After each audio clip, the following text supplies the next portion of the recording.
Okay, let's start with a really big idea. What if I told you there's a single, universal blueprint for, well, for pretty much everything?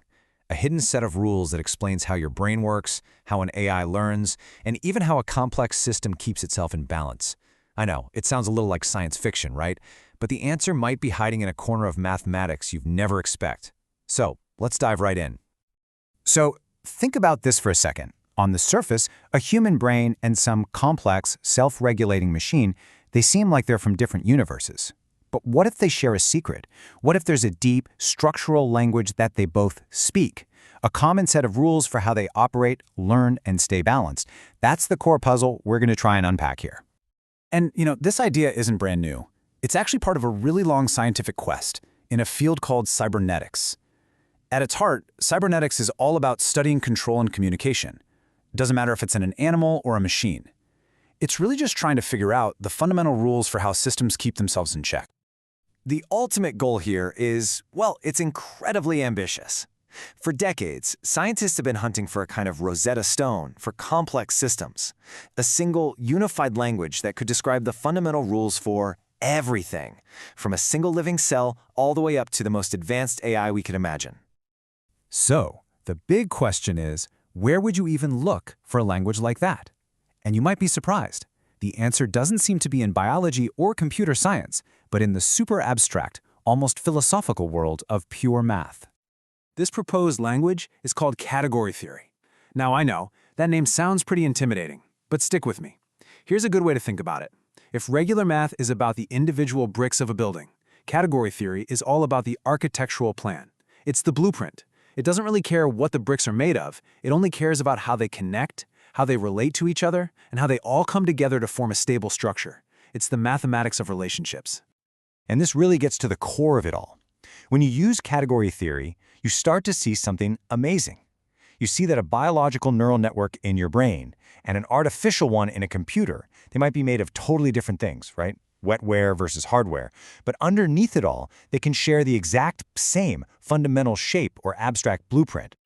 Okay, so we've got our language, category theory, but a language is one thing. How do you actually use it to peer inside something as ridiculously complex as the brain and, make any sense of what's happening in there? Well, to do that, scientists came up with a really specific and powerful tool that comes right out of category theory.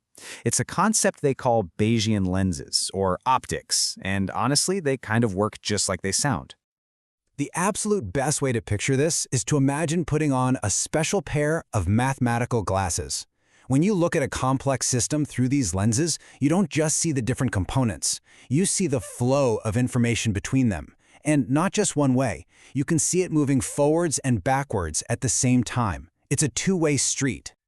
And this is where their real power just snaps into focus. See, neuroscientists have known for a long time that the brain's circuits are a two-way street. Information flows both up from our senses and down from our higher-level concepts. What Bayesian lenses do is provide the first real, formal, mathematical proof for why it has to be that way. That is a huge step forward. So here's the crucial connection. We have one of the leading theories about how the brain works, which basically says it's a prediction machine. It makes guesses and then updates them based on what our senses tell us. And now we finally have the perfect mathematical tool, these lenses, to model that exact two-way process of predicting and then correcting. It's a perfect match. This all leads us to a pretty revolutionary way of thinking about the brain. We should stop seeing it as just a passive computer that crunches data. It's way more interesting than that. It's an incredible active prediction engine. This whole theory is called active inference, and the big idea is that your brain isn't just sitting there passively soaking up information from your senses. Nope. Instead, it's constantly building a model of the world, and it's always making predictions about what's going to happen next. And then, and this is the really cool part, it acts on the world to try and make its predictions come true. The whole point is to minimize uncertainty, or what scientists call surprise. You can actually picture this as a constant loop. It goes like this. First, you sense. Your eyes see some blurry shape over there. Second, your brain predicts. It says, hey, I bet that's my coffee cup.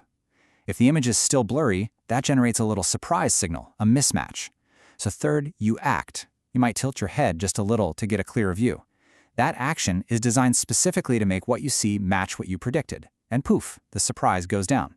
Sense, predict, act. over and over. Now, the engine driving this whole loop has a pretty fancy name, the free energy principle. But don't let the name fool you. The core idea is actually pretty simple. It says that any living system, anything from a single cell to your entire brain, has one fundamental job: stay in a state of balance. And to do that, it has to constantly work to reduce the gap between what it expects to happen and what's actually happening. It's this deep biological drive to avoid chaos and just reduce uncertainty. Okay, let's zoom out for a second. Let's see what happens when we connect all these dots.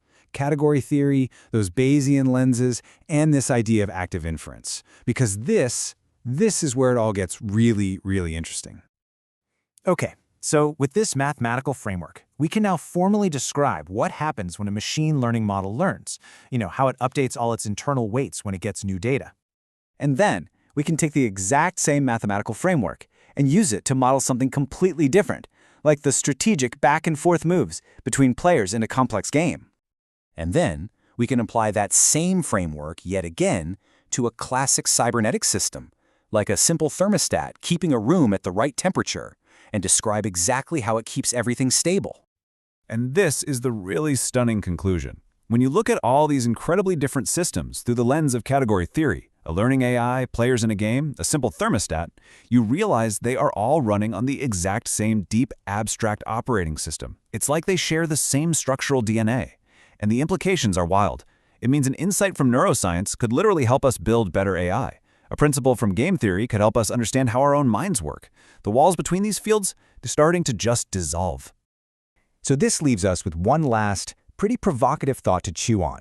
If the fundamental code of intelligence, both the kind in our heads and the kind we're building, is written in this universal language of math, what does that really mean for the future? As we get better and better at reading this blueprint, are we just discovering the nature of intelligence? Or are we on the verge of being able to write it ourselves?